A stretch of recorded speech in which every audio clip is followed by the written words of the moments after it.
Hey guys, how's it going today? So it's like 12:19 a.m. I've been out all day, and I have a volunteer program at 9 a.m. So I'm gonna need to get some sleep. Then I need to start my homework, and then I have to go to Boy Scouts. So I may or may not get a video out tomorrow. It probably won't be an election night. I'm sorry about that, but I've been trying to focus on Donald Trump, pretty much just Donald Trump versus political candidates and their matchups. So tonight we have Maggie Hassan, which is the former New Hampshire governor and current New Hampshire senator who beat out Kelly Ayotte in the 2016 general election. And we have Donald Trump, of course, being the incumbent president. This time I'm trying the CNN map just to see how you guys like it. I'm going to be going through the right maps to see which one you guys like best. Comment below if you guys like this map best, and we're just going to go through it quickly. Um, so Obviously, the West Coast states would put Hassan already up at 74 electoral votes. All the safe Republican states, states like North Dakota, Wyoming, Idaho, Utah, Alaska, Hawaii is safe blue, New Mexico is safe blue.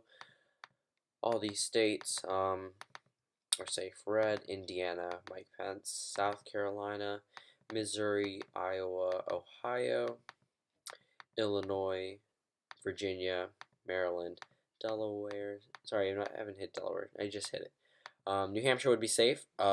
Comments that Trump made about New Hampshire, along with multiple things from the state and the fact that she is a senator there in a 2016 wave election for President Trump.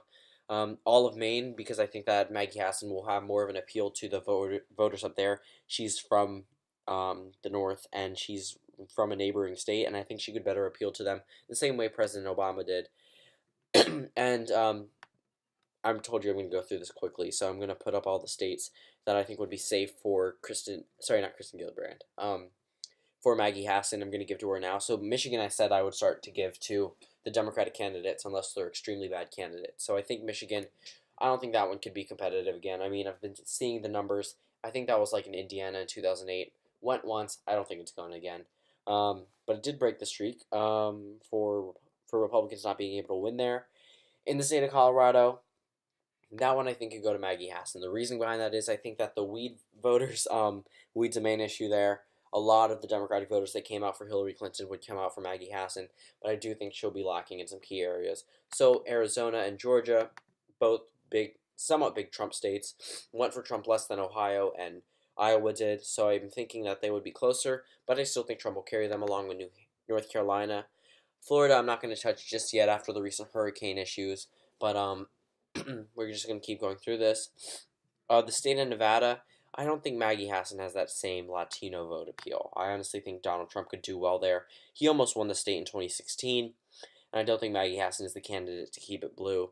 Even though the approval rating is not as good as it should be, honestly, I think that Trump will do better in appealing to Latinos than he did in 2016 if Maggie Hassan is the Democratic nominee. Now, the reasoning behind Colorado and New Mexico is not Latino voters. Except for New Mexico, I think that the mass amount of Latino voters that come out, I think she can afford to lose a couple. I still think that she'll win the state. Along with Colorado, she can afford to lose a couple Latino voters. I think she'll bring over some more of the Bernie supporters, which is why I think she'll be able to win the state. In Florida, being completely honest, I think that one would go to President Trump. Now, the reasoning behind that is I think that Trump will be able to hold on to the state even after the the hurricanes that just came through. I think Trump will be able to hold on to the state narrowly. In the state of Pennsylvania, I do think that Maggie Hassan will be able to hold on the state of Pennsylvania. Going back to Florida, I didn't really explain why. I just realized that.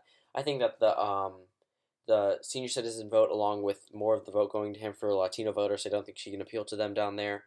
And I think that Maggie Hassan would lose the state of Florida. As for Pennsylvania, I think that northerner appeal and the fact that she is somewhat of a baggage for Hillary Clinton, except she doesn't have the same appeal factor, the same Obama factor. So I do think that she could carry the state of Pennsylvania just by taking back some of the white working class voters. Remember, it only went for Trump by 44,000 votes.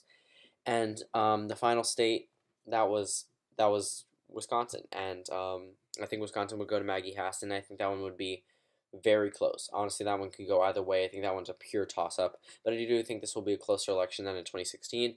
States that have flipped: Nevada, Michigan, Pennsylvania, Maine's first congressional district. But aside from that, the map is continuously the same, except for Wisconsin, which I'm not sure about yet, but I'm thinking that one will go to Hassan. So again, thank you guys for watching this video. I know it was short. I'll try to get out another one tomorrow. Again, thank you guys for watching, and I'll see you tomorrow.